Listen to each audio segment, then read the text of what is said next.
Assalamualaikum warahmatullahi wabarakatuh. Kembali lagi bersama saya Bayu di podcast Diagnosa, Dialog Sosial dan Kemanusiaan. Yuk ngobrol santai bersama Diagnosa, Dialog Sosial Kemanusiaan. Hari ini saya bersama Kang Geri selaku personil dari Bandung Mitigasi Hub, yaitu komunitas yang concern atau fokus untuk diskusi atau menangani tentang perihal mitigasi bencana di Bandung. Nah, sekarang saya sudah bersama Kang Geri. Gimana kabarnya Kang Geri, sehat? Selamat pagi Kang Bayu, Alhamdulillah ya. Sehat. Alhamdulillah, semoga sehat-sehat selalu ya. Amin. Amin. Dari mana nih Kang Geri, atau kesibukannya hari ini gimana? Ya, kalau kesibukan saya mengajar juga Kang. Oh, mengajar juga. Saya mengajar juga di Prodi Perencanaan Wilayah Kota Universitas Pasundan. Kemudian juga sebagai praktisi juga, terlibat di kegiatan-kegiatan Bandung Mitigasi Hub. Terkait tadi yang disampaikan oleh Kang Bayu ya, konsennya memang di mitigasi. Oke. Bandung Mitigasi Hub sendiri itu apa Kang, bisa dijelasin nggak? Ya, jadi Bandung Mitigasi Hub itu adalah sebuah komunitas yang terbentuk dari kesadaran atau pentingnya kesadaran kita terhadap mitigasi bencana, Kang. Jadi Bandung Mitigasi Hub itu tersusun atas beberapa stakeholder. Jadi mulai dari akademisi, kemudian juga praktisi gitu ya, juga masyarakat secara umum juga terlibat atau bisa bergabung dengan mitigasi hub gitu. Yang memang concernnya adalah meningkatkan mitigasi atau kesadaran masyarakat, kesadaran semua stakeholder di dalam memitigasi bencana gitu. Oke. Nah, sebelum kita ngobrol lebih jauh tentang Bandung Mitigasi Hub, sebelumnya saya pengen tahu dulu nih, Kang Geri itu dari dulunya emang udah concern di mitigasi atau emang concern di bencana atau perihal lingkungan atau apa nih dari dulu? Kalau sebelumnya itu saya lebih concern di kegiatan perencanaan wilayah kota, ya. Nah, cuman pada satu kondisi itu kita dipertemukan dengan teman-teman dari Bandung Mitigasi Hub. Di situ terjadi diskusi dan seterusnya. Kemudian, ini satu visi juga nih, satu visi juga dengan saya pribadi, sehingga saya bergabung dengan Mitigasi Hub itu. Kalau tidak salah tuh pada tahun 2019 ya mulai tergabung dengan kegiatan-kegiatan Bandung Mitigasi Hub. Gitu. Oke. Berarti dari dulu atau sebelumnya dipertemukan dengan orang-orang yang sekarang ada di Bandung Mitigasi Hub gitu. Oke. Tapi sebelumnya apakah emang dari basic pendidikan pun dari bencana atau tadi di mitigasi? Jadi kebetulan S1 saya itu terkait dengan perencanaan wilayah kota. Kemudian lanjut di jenjang berikutnya itu juga terkait dengan perencanaan wilayah kota, cuman memang konsentrasinya atau kelompok keahliannya di perencanaan penanggulangan bencana, Kang. Jadi sebenarnya secara basic keilmuan terkait dengan penanggulangan bencana ya memang kami pelajari juga di pendidikan yang sudah kami tempuh gitu, Kang Bayu. Oke. Nah, sekarang lanjut ke Bandung Mitigasi Hub-nya nih. Kan kalau yang saya pernah baca, mitigasi itu penanganan sebelum terjadinya bencana atau antisipasi. Secara singkatnya gitu ya. Ya, betul seperti itu. Cuman banyak yang belum tahu nih, Sobat Humanity itu emang apa sih yang bisa atau definisi bencana secara menyeluruh itu apa? Kan kalau kita ngobrolin tentang bencana tuh pasti orang-orang tuh pasti bencana mah mun teu gempa, tsunami, biasanya gitu ya Kang. Cuman dari Akang sendiri tuh emang bencana itu apa sih gitu? Ya. Jadi banyak sebenarnya terminologi bencana ya, termasuk kita juga memiliki satu undang-undang terkait dengan penanggulangan bencana gitu ya. Itu Undang-Undang Nomor 24 Tahun 2007. Nah, secara sederhana, barangkali kita bisa mendefinisikan bencana itu adalah suatu peristiwa atau fenomena yang berpotensi memberikan dampak terhadap manusia, terhadap kehidupan manusia dan penghidupannya gitu ya. Misalnya terjadi korban jiwa, kerugian ekonomi, fisik dan seterusnya. Nah gitu, jadi itu bencana. Tidak semua kejadian itu bisa dikatakan bencana, Kang Bayu. Jadi ketika bencana tersebut itu memiliki dampak, baru kita katakan bencana. Barangkali ketika satu peristiwa atau fenomena terjadi, misalnya gempa bumi terjadi nih, kemudian dia berdampak, memiliki dampak, berarti itu kita bisa katakan bencana. Misalnya gempa buminya terjadi di kawasan perkotaan. Nah, tentu kan di kawasan perkotaan itu banyak sekali penduduk, aktivitas masyarakat, dan ketika gempa bumi terjadi kemudian berdampak pada aktivitas itu, maka itu dikatakan bencana. Nah, berbeda kalau misalnya gempa buminya terjadi di gurun pasir yang di situ tidak ada aktivitas manusia sama sekali, tidak ada kehidupan manusia misalnya ya. Nah, itu barangkali tidak juga dijadikan sebagai bencana karena tidak ada dampak gitu ya. Begitu. Nah, sederhananya seperti itu bencana, Kang Bayu. Berarti secara tidak langsung atau singkatnya tuh bencana tuh yang menimbulkan dampak secara penghidupan dan kehidupan manusia. Betul, jadi dia mengenai satu dampak, bahkan secara konsep gitu ya. Bencana atau satu peristiwa itu dikatakan bencana kalau ada pertemuan antara faktor bahaya. Misalnya faktor bahaya itu gempa bumi, tsunami tadi, kemudian tanah longsor, kemudian banjir, gitu ya.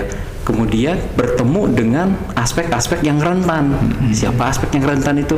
Aspek yang rentan itu manusia, sosialnya, kegiatan ekonomi, aktivitas fisik, infrastruktur, misalnya infrastruktur, bangunan dan seterusnya, kemudian lingkungan, itu aspek-aspek rentan.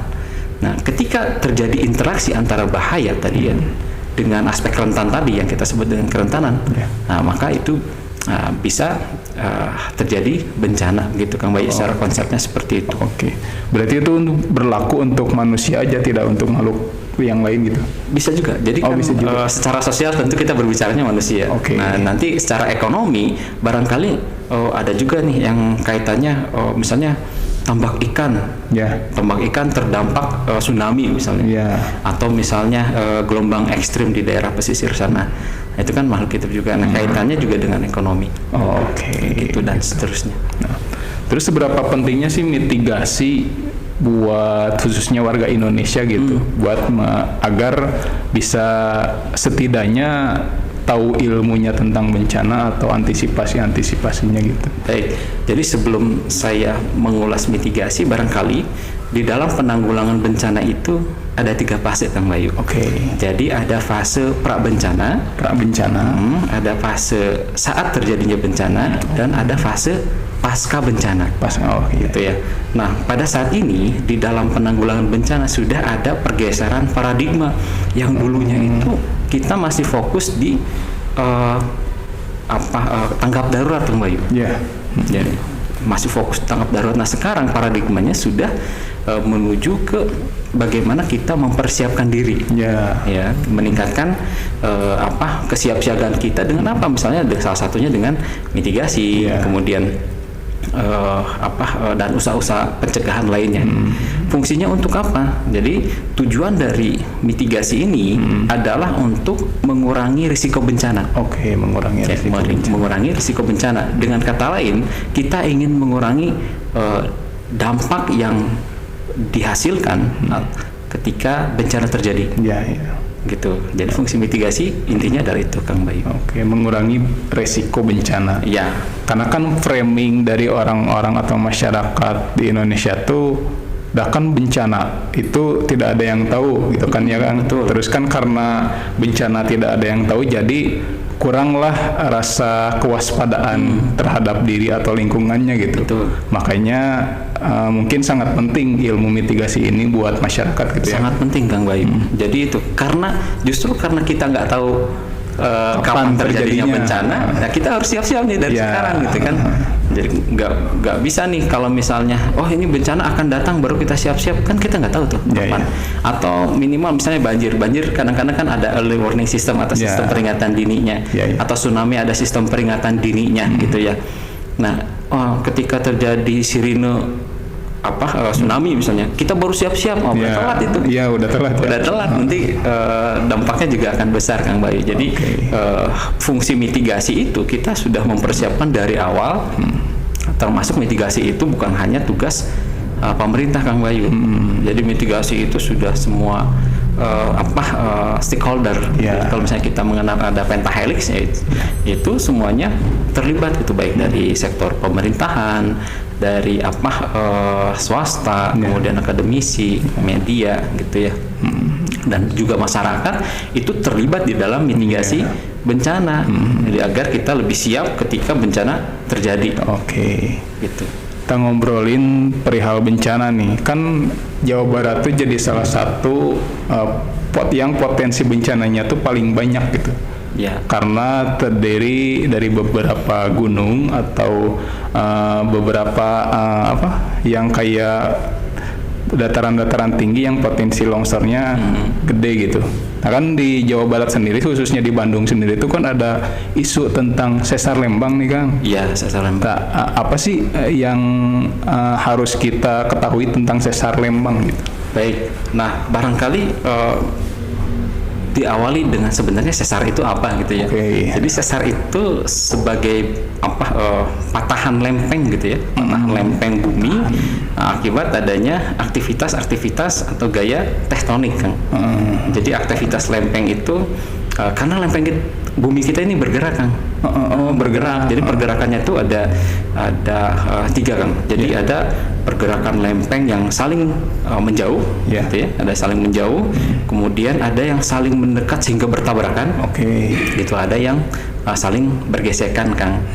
Nah, saling bergesekan. Nah, termasuk sesar Lembang itu juga dihasilkan dari aktivitas lempeng tersebut, gitu ya. Nah, uniknya memang sesar Lembang ini ada yang bisa kita lihat di permukaan bumi, gitu ya, yang kita lihat di Lembang sana, gitu, gitu, Kang. Nah, secara potensi besaran gempa yang bisa dihasilkan oleh sesar Lembang ini menurut beberapa penelitian itu sekitar 6,8 magnitude, Kang. Magnitude 6,8 sampai 7 beberapa penelitian gitu ya. Nah, dengan panjang sesar ini sekitar 29 kilo, kan? 29 kilo dia memanjang dari barat ke timur gitu ya. Nah, kalau misalnya menurut penelitian Pak Mudrik, ini ada dari BRIN kalau nggak salah, itu membagi sesar Lembang yang 29 km ini ke dalam 6 segmen atau 6 seksi gitu ya. Nah, jadi ada segmen di barat sana itu ada Cimeta di Padalarang kalau salah. Padalarang, kemudian ada Cipogor, itu ada di Lembang, kemudian ada Cihideng ya. Segmen Cihideng itu di Parongpong. Di Parongpong. Kemudian ada segmen Gunung Batu, kemudian Cikapundung dan Batu Lonceng kalau nggak salah itu di Lembang gitu ya. Nah, itu 6 segmen itu yang barangkali kita harus memahami bahwa kita punya sesar dengan panjang sekian, ada beberapa segmen dan ini yang perlu kita ketahui bahwa sesar Lembang itu aktif. Aktif. Jadi yang kita lihat bukit yang kita lihat di Lembang itu adalah sesar yang aktif. Itu sesar yang aktif gitu, Kang. Yang banyak tempat wisatanya itu tuh berarti ya, Kang? Iya, kalau misalnya kita lihat sekarang itu perkembangan wisata memang cukup tinggi di sana, Kang. Iya. Tapi apakah, saya itu jadi penasaran, apakah orang-orang yang terlibat di jadi tempat wisata itu tuh, apakah sudah tahu tentang sesar Lembang ini atau emang abai aja gitu, Kang?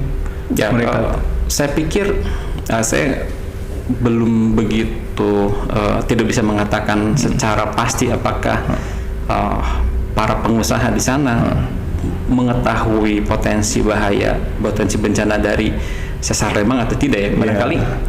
Tetapi seharusnya baik dari pemerintah yang memberikan izin, kemudian para pengusaha yang melakukan aktivitas di situ, termasuk masyarakat umum, barangkali yang mendirikan bangunan dan seterusnya di sekitar sana, seharusnya sudah memahami bahwa kita memiliki ancaman yang cukup tinggi dari sesar Lembang. Dan ancaman itu akan memiliki dampak yang signifikan, terutama bagi tadi kehidupan masyarakatnya, kemudian juga kegiatan-kegiatan yang lainnya, dan juga merusak infrastruktur. Seharusnya sudah mengetahui itu kan. Seharusnya mereka sudah mengetahui itu gitu ya kan. Terus kan tadi karena kalau kata Kang Geri kan tadi sesar Lembang itu aktif gitu. Betul. Jadi bukit yang aktif gitu ya. Patahan yang aktif. Patahan yang aktif. Terus apakah dari patahan yang aktif itu tuh sebenarnya bisa aktifnya tuh bisa kita redam atau bisa kita kondisikan atau emang tidak terprediksi gitu kan? Tidak terprediksi. Baik. Nah, kenapa dikatakan aktif sesar Lembang itu? Jadi secara umum, secara konsep, satu sesar itu dikatakan aktif jika para ahli, para peneliti ini menemukan bukti aktivitas dari sesar itu mulai dari sekarang ke 11.000 tahun yang lalu. Jadi bukti-bukti itu, dan memang sesar Lembang ini ditemukan bukti-bukti itu kan. Ya, ditemukan bukti-bukti itu seperti misalnya pergeseran sungai, kemudian singkapan-singkapan dan seterusnya. Barangkali ahli geologi lebih memahami itu barangkali ya. Nah, kalau saya lebih ke kulit-kulitnya saja. Ya. Nah, terkait dengan tadi potensinya bisa diredam atau tidak diprediksi? Potensinya bisa diredam atau tidak.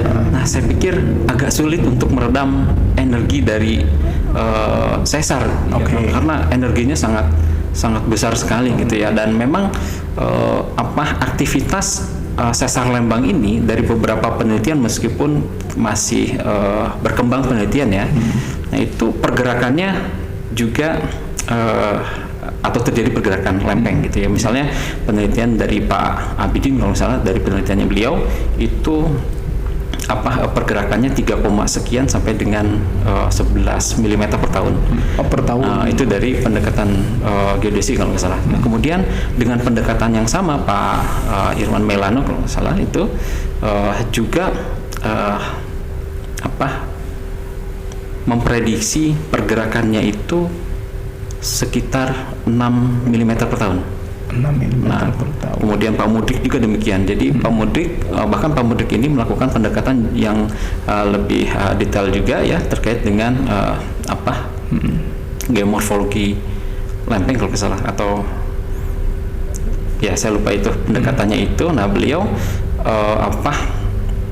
menyimpulkan atau menemukan pergerakannya itu antara 2 sampai dengan 6 mm per tahun. Itu pergerakan dari sesar Lembang. Itu kalau misalnya bisa diredam atau tidak, nah saya pikir sulit untuk meredam pergerakan tersebut kan, karena memiliki energi yang cukup besar. Tapi pergerakan dari sesar Lembang itu tuh bakal kerasa nggak sih sama kita gitu Bang, atau emang nggak kerasa? Nah, karena pergerakannya sangat kecil ya, jadi 6 mm per tahun itu kecil sekali sehingga tidak terasa. Pergerakan itu tidak terasa kan sama kita. Nah, cuman untuk mengetahui pergerakan itu, beberapa peneliti barangkali salah satunya adalah memasang alat-alat TPS misalnya, alat-alat TPS di sesar Lembang sana gitu ya, untuk memantau pergerakannya itu. Gitu. Berarti dari kalau ngomongin wilayah sendiri kan tadi sejauh 29 kilo. Berarti itu dari mana ke mana ya kan, sekitar dari Lembang sendiri kan sampai ke Padalarang mungkin ya. Ya, dari segmen yang pertama itu dari Padalarang, sekitaran Padalarang, kemudian Ngamprah sana sampai ke timur, bahkan ada literatur sampai ke Gunung Manglayang gitu, sekitar sana. Sampai ke Gunung Manglayang. Gitu. Ternyata jauh juga ya. Ya, termasuk di tengah-tengah itu kan ada Lembang juga, ada Lembang, kemudian ada sebagian Kota Bandung dan seterusnya gitu, sampai ke timur. Terus dampaknya sendiri buat misalkan terjadi, meskipun kita tidak mengharapkan gitu ya Kang, dampaknya sendiri dari sesar Lembangnya itu apa sih sebenarnya? Baik, nah barangkali saya akan sampaikan secara historis karena pada tahun 2011 itu pernah terjadi aktivitas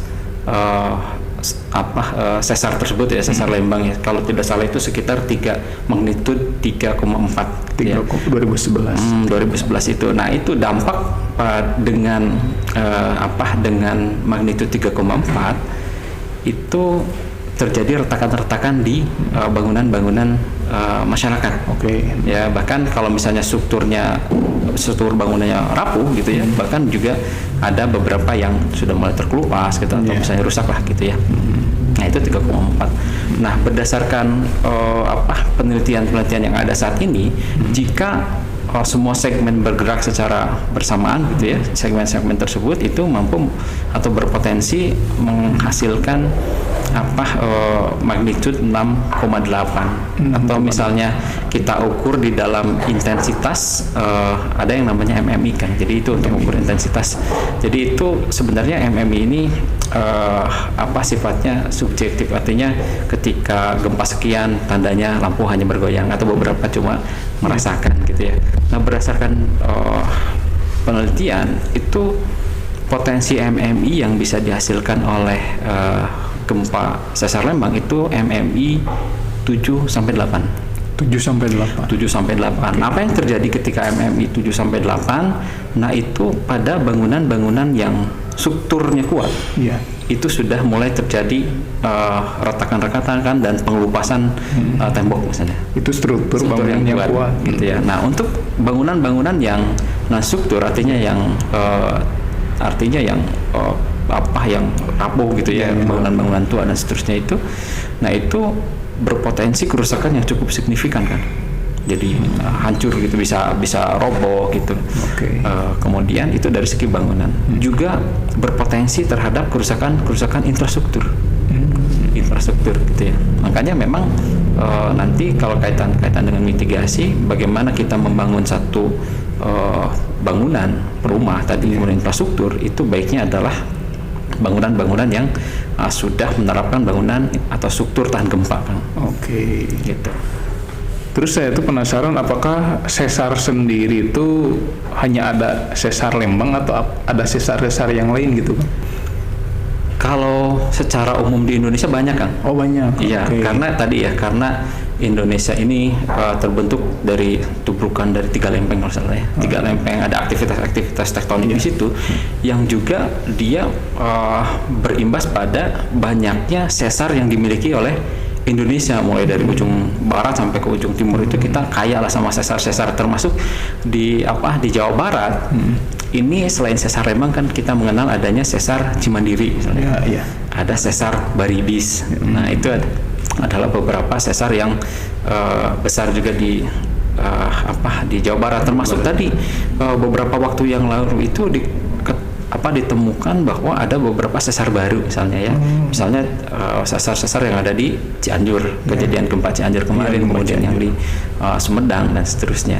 Nah, sebenarnya selain dari sesar yang ada di darat itu, potensi sumber gempa yang ada di darat, nah Jawa Barat juga berpotensi terdampak oleh sumber-sumber gempa yang ada di laut.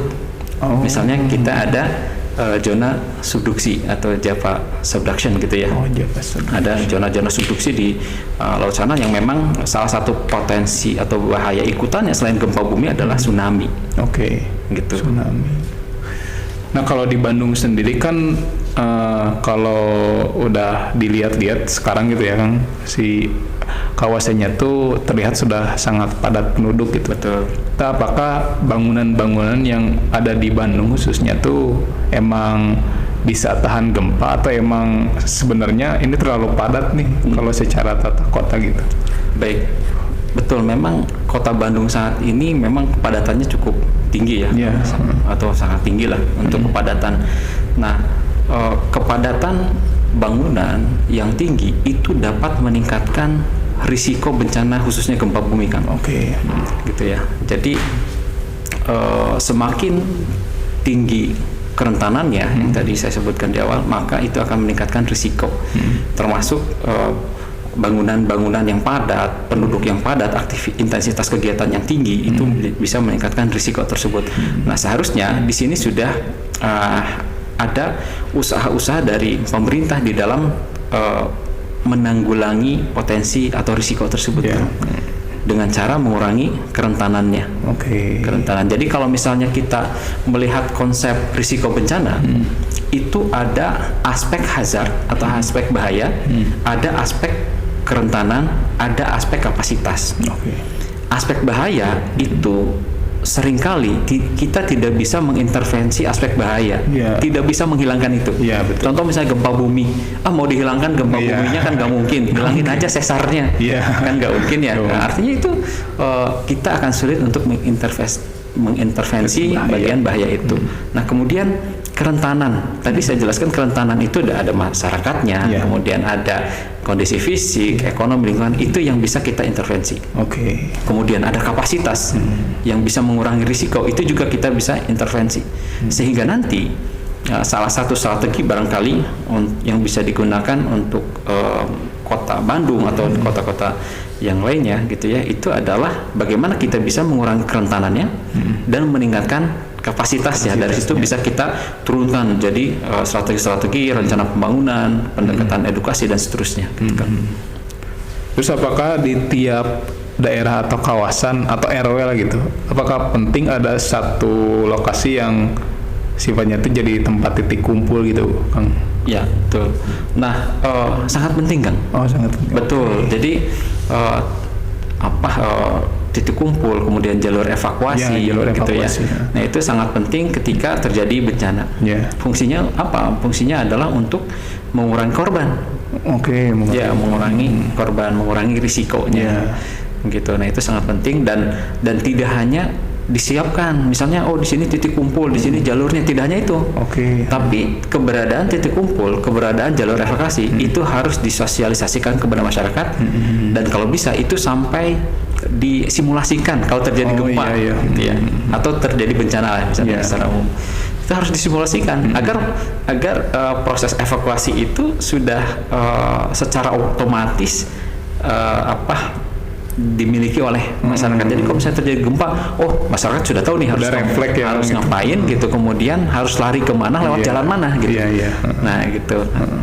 Karena kan banyaknya di masyarakat di kita tuh kadang panik duluan gitu kan. Karena panik jadi bingung nih mau kemana gitu. Makanya kan saya juga kan lihat di beberapa kawasan tuh udah ada jalur evakuasi dan tempat titik kumpulnya gitu. Mungkin yang selanjutnya mah bukan hanya disediakan gitu, cuman harus disosialisasikan lebih lanjut. Disosialisasikan. Terus kan di Bandung tuh karena daerah yang sangat sering terjadi bencana gitu, atau di Jawa Barat tuh, apakah di Bandung sendiri tuh kan di tiap daerah tuh pasti beda-beda ya Kang si bencananya tuh. Ada yang ini mah daerah gempa misalkan tuh, ini mah daerah longsor. Terus apakah di tiap daerah itu tuh kita tuh harus ada relawannya atau harus ada sosok atau komunitas atau tokoh yang bisa mengedukasi masyarakat di sana gitu? Terus apakah Bandung Mitigasi Hub sendiri terjun langsung ke masyarakat seperti itu? Keberadaan komunitas itu sangat penting Kang di lingkungan-lingkungan, karena sebenarnya konsep ini juga sudah ada programnya Kang dari pemerintah. Contoh misalnya menggalakkan desa siaga bencana, kemudian kampung siaga bencana gitu ya. Nah, itu sebagai salah satu strategi untuk meningkatkan kemampuan mereka di dalam menghadapi bencana. Jadi tidak harus menunggu pemerintah yang turun lagi. Jadi kalau misalnya dari bawah, dari desa, dari RT sudah memiliki kemampuan itu, artinya mereka lebih cepat di dalam menyelamatkan diri, di dalam menanggulangi bencana gitu, sehingga bisa ditekan dampak-dampaknya, Kang Bayu. Nah, bagaimana meningkatkan kemampuan mereka? Salah satunya dengan hadirnya komunitas-komunitas bencana, termasuk Bandung Mitigasi Hub itu sudah melakukan atau terjun langsung ke masyarakat di dalam meningkatkan kemampuan masyarakat dalam menghadapi bencana, Kang. Itu ya, misalnya kita juga pernah ke salah satu RT di Cigadung, kemudian di Cimahi, kemudian juga mengembangkan atau membantu kawasan wisata yang berbasis mitigasi, yang tangguh bencana gitu. Jadi tidak hanya masyarakat secara umum, aktivitas wisata juga pernah kita bantu untuk tingkatkan kemampuan di dalam menghadapi bencana, misalnya desa wisata Cikahuripan. Nah, kemudian juga selain ke masyarakat, kita juga terlibat di dalam kemitraan, Kang. Kemitraan dengan lembaga-lembaga penelitian, kemitraan dengan misalnya dinas-dinas seperti BPBD gitu ya. Jadi tidak hanya di tingkat masyarakatnya, kami juga terlibat untuk mendorong pengurangan risiko bencana ini pada tingkat atau level-level kerjasama dengan tadi lembaga penelitian, sama-sama melakukan penelitian, kajian-kajian ilmiah juga dengan pemerintah gitu ya, daerah. Terus balik lagi nih ke Bandung Mitigasi Hub-nya nih, Kang. Kan biasanya kegiatan apa sih yang diadain sama Bandung Mitigasi Hub untuk menaikkan atau mengupgrade para anggotanya gitu? Ya, kalau secara anggota secara umum, ya itu sering kami ada sharing gitu ya, sharing di grup-grup, kemudian juga sebenarnya nggak hanya fokus ke anggota, Bang, jadi lebih ke masyarakat secara umum. Kami juga sering melakukan webinar, Kang. Webinar atau misalnya ngobrol santuy terkait dengan kebencanaan, dan itu alhamdulillah jadi banyak para ahli juga yang support, yang support terhadap kegiatan-kegiatan kami dan memang menjadi narasumber pada kegiatan-kegiatan tersebut. Jadi tidak hanya dari teman-teman mitigasi hubnya sendiri, tapi dari para ahli di luar mitigasi hub yang memang memiliki visi yang sama dan memang bersedia untuk sharing knowledge kepada kami gitu, dan juga kepada masyarakat secara umum. Gitu. Terus gimana nih sudut pandang Kang Gary sendiri terhadap anak muda khususnya terhadap mitigasi bencana ini? Gitu. Saya pikir anak muda ini saat ini gitu ya, itu animo terkait dengan kebencanaan sudah mulai meningkat bahkan. Bahkan kalau misalnya saya aktivitas di kampus gitu ya, salah satu contohnya ini mahasiswa kajiannya sudah banyak yang tertarik kepada kebencanaan, Kang. Tertarik kepada kebencanaan. Kemudian juga secara umum di Kota Bandung ini juga ada komunitas-komunitas mahasiswa anak muda itu yang bergerak di kebencanaan juga. Gitu ya. Saya lupa itu nama komunitasnya itu. Cuman saya pernah ikutin satu kali kegiatannya itu, tapi memang anggotanya itu gabungan dari kampus-kampus yang ada di Kota Bandung dan sekitarnya. Gitu. Karena kan kalau dilihat dari komunitas sendiri di Bandung tuh jadi salah satu komunitas yang tentang komunitas relawannya tuh banyak gitu kan di Bandung tuh. Makanya kan mungkin itu jadi salah satu dampak juga buat anak muda, kenapa anak muda jadi semakin melek mungkinnya di seputar kebencanaan atau lingkungan sendiri.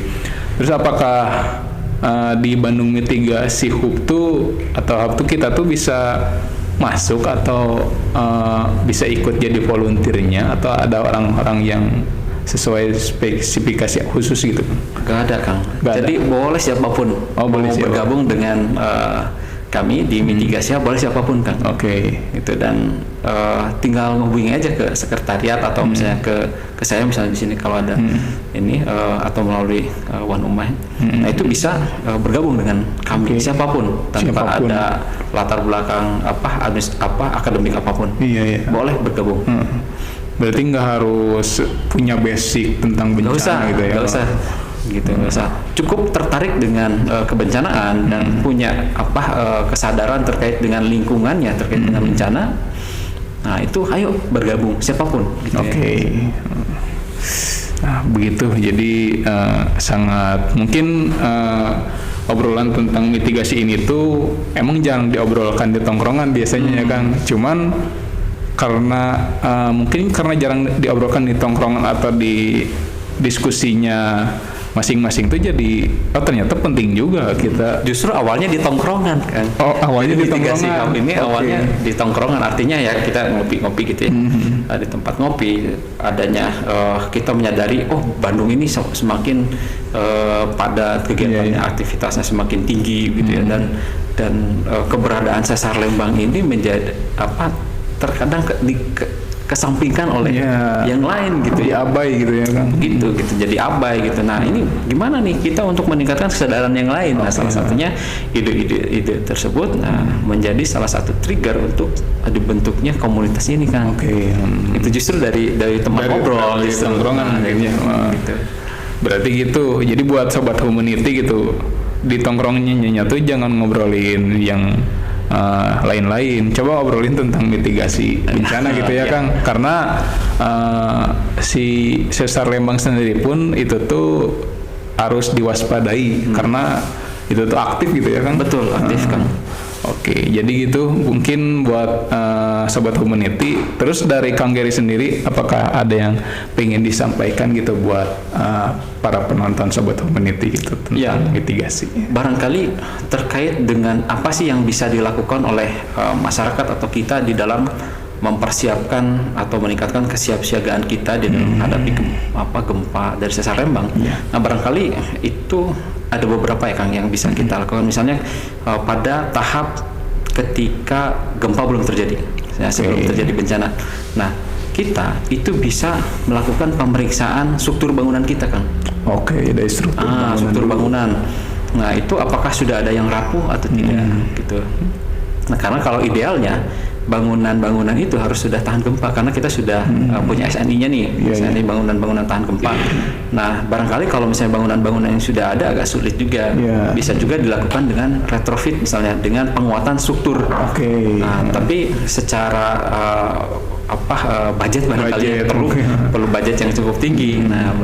Nah, sederhananya ya kita kita melakukan pemeriksaan tadi kan, struktur apakah masih sudah ada yang rapuh atau tidak. Kalau misalnya sudah ada yang rapuh, minimal kita ganti yang bagian rapuhnya itu. Nah karena bukan salah satu bahayanya dari gempa bumi itu justru adalah kerusakan atau tertimpanya bangunan. Tertimpa oleh perabot-perabot rumah tangga, lemari dan seterusnya, sehingga perabot-perabot rumah tangga yang ada di rumah kita itu baiknya di skrup atau misalnya ditempel ke dinding lah. Jadi sehingga ketika terjadi guncangan itu tidak sampai roboh gitu. Nah itu juga bisa dilakukan. Nah kalau misalnya rumahnya sudah lantai 2 nih, nah barangkali di lantai 2 tidak menyimpan barang-barang yang cukup berat, misalnya lemari yang segede gaban gitu. Simpan kan ada juga tuh rumah-rumah yang lemarinya besar-besar gitu ya, itu barangkali dan seterusnya. Nah, itu juga bisa dilakukan sebelum. Nah ini juga yang tidak kalah penting Bang, jadi masyarakat harus mengetahui titik tadi evakuasi.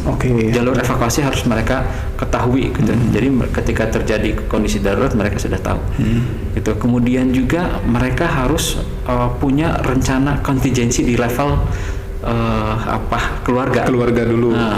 Jadi misalnya kalau misalnya terjadi bencana, siapa yang bawa apa? Misalnya ini siapa yang siapa yang misalnya ibu fokus ke anak deh, bawa keluar, nanti bapak ambil surat yang penting misalnya. Nah biasanya surat-surat yang penting itu disimpan di satu tas, namanya tas siaga bencana Kang. Itu juga penting disediakan. Jadi tas siaga bencana itu mulai dari surat-surat berharga, kemudian obat-obatan, cadangan makanan, senter dan seterusnya ada di tas siaga bencana itu. Nah itu harus disiapkan tuh. Nah kemudian pada saat terjadinya gempa bumi, apa yang harus dilakukan? Nah tentu yang harus dilakukan itu adalah kita lindungi kepala kita ya, kepala kita, badan kita dari reruntuhan bangunan atau benda-benda yang ada di rumah kita. gitu ya. Nah itu, atau juga kita bisa bersembunyi dulu untuk sementara di bawah meja, atau misalnya di sudut-sudut bangunan yang kokoh, gitu ya. Fondasi gitu ya. Di sudut bangunan ya, di sudut-sudut itu, nah dan seterusnya. Nah nanti ketika kalau itu yang ada di dalam rumah. Kalau ketika gempa kita ada di luar rumah bagaimana? Nah kalau di luar rumah kita hindari dekat dengan bangunan, Kang.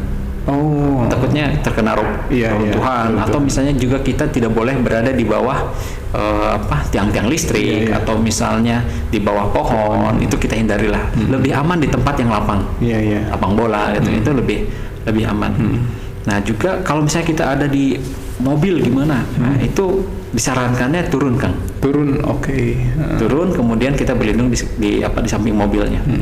Karena khawatir ada retakan tanah atau di jalan yang tidak kita ketahui, dan kemudian yang bisa membuat kita masuk ke dalam retakan tersebut, kan karena gempa itu tidak hanya runtuhan bangunan seterusnya, berpotensi juga itu meretakan bangunan, kan barangkali kita juga pernah lihat tuh di IG atau di mana gitu ya, itu ada yang feed yang terkait dengan jalan rusak akibat gempa di misalnya di Jepang atau di mana. Nah khawatirnya seperti itu. Jadi ketika terjadi gempa dan terasa ya, biasanya di jalan suka nggak terasa ya, gitu ya. Nah itu kalau terasa keluar aja, keluar dari mobil, kemudian berlindung di sekitar mobil itu. Nah kemudian kalau misalnya pasca gempa, nah ketika sudah terjadi goncangan, sudah selesai, nah cepat-cepat keluar dan jangan panik, Kang. Tidak boleh panik. Kuncinya jangan panik. Justru ketika kita semakin panik, itu bahayanya bisa juga akibat dari panik itu, keinjak-injak kah, gitu kan, terutama itulah. Jadi kita keluar bangunan jangan sampai panik ya. Dan jangan ke bangunan yang sudah terkena dampak. Jadi kalau misalnya bangunan runtuh, atau misalnya bangunan lah, jangan dulu masuk ke bangunan. Khawatirnya ada gempa susulan gitu. Khawatirnya ada gempa susulan, dan juga tidak boleh ke daerah yang tadi misalnya perbukitan. Nah tadi Kang Bayu juga menyampaikan tuh ada potensi longsor, betul Kang. Jadi gempa bumi ini juga bisa berdampak pada bahaya ikutan. Tadi kalau misalnya daerah perbukitan itu longsor, kalau daerah permukiman padat, misalnya daerah kota Bandung itu juga berdampak pada potensi kebakaran, kan? Kebakaran? Ya, jadi ketika terjadi gempa bumi, tidak boleh mendekati misalnya dapur misalnya, atau potensi-potensi meledaknya gas. Kemudian juga barangkali tadi saya agak ke atas juga, pas ketika kejadian gempa bumi itu tidak boleh meletakkan gas pada lokasi atau tempat yang mudah pecah. Gitu ya. Nah, seterusnya. Nah, itu perlu diperhatikan oleh teman-teman atau masyarakat secara umum. Kan? Di samping nanti seharusnya dari pemerintah juga sudah ada regulasi pengendalian pemanfaatan ruang misalnya ya, untuk daerah KBU sana atau daerah Sesar Lembang, itu juga salah satu strategi yang bisa digunakan untuk mengurangi risiko dari gempa bumi Sesar Lembang gitu. Berarti banyak juga yang harus diperhatikan oleh kita gitu ya. Ya, termasuk salah satunya tugas komunitas ini adalah mengedukasi teman-teman masyarakat itu, Kang. Bagaimana melakukan tadi yang saya sampaikan itu. Berarti karena sangat banyak yang harus diperhatikan gitu ya, tidak hanya di dalam rumah, bahkan di luar rumah pun tadi. Karena kan kita nggak tahu ya kan, bisa jadi kita tuh sedang berada di mana kan gitu. Tidak hanya di rumah gitu. Cuman tadi antisipasi awalnya mungkin kalau di rumah tuh ternyata banyak yang harus kita siapkan juga gitu ya. Nah itu sangat menginspirasi sekali gitu obrolan bersama Kang Gary dan ilmu gitu ya. Karena buat teman-teman yang nggak tahu, bahkan tadi juga saya baru tahu gitu. Surat-surat itu harus disimpan di dalam satu tempat, tas yang sama. Terus setiap keluarga tuh atau tiap personal keluarga tuh tahu tugasnya masing-masing ya. Contohnya kayak tadi gitu. Si bapak bawa apa, ya ibu. Nah, bahkan di rumah itu harusnya ada list nomor darurat. Nomor polisi, pemadam kebakaran, ambulan atau rumah sakit dan seterusnya, itu ada. Jadi ketika terjadi darurat, bisa mengontak. Ya, jadi tidak panik duluan ya kan? Jangan panik gitu, jangan panik. Jadi kunci dari semuanya jangan panik dulu ya, kan? untuk jangan panik ketika evakuasi, jangan panik gitu ya. Karena kalau udah panik mah suka lupa. Jadi yang kita bicarakan, yang kita rencanakan, kalau terjadi bencana panik ya sudah blank. Oke. Gitu. Makanya sesekali perlu juga diadakan simulasi gitu ya kan, kalau di satu area. Sosialisasi kemudian simulasi itu penting kan. Oke. Gitu mungkin obrolan saya bersama Kang Gary. Semoga obrolan kita tuh bisa menjadi wawasan juga, atau malah nantinya dipraktekin gitu ya buat Sobat Humanity di sana. Terima kasih kepada Kang Gary atas waktunya. Semoga kita bisa bertemu kembali di acara atau di podcast selanjutnya gitu ya Kang. Siap. Mungkin cukup sekian podcast Diagnosa hari ini. Tetap terus tonton podcast Diagnosa di channel YouTube-nya One Ummah Movement, dan yang belum subscribe coba diklik tombol subscribe-nya dan klik juga tombol loncengnya biar ada notif kalau setiap One Ummah Movement tuh posting tentang podcastnya gitu. Mungkin cukup sekian. Saya Bayu, terima kasih. Wassalamualaikum warahmatullahi wabarakatuh. Yuk ngobrol santai bersama Diagnosa, dialog sosial kemanusiaan.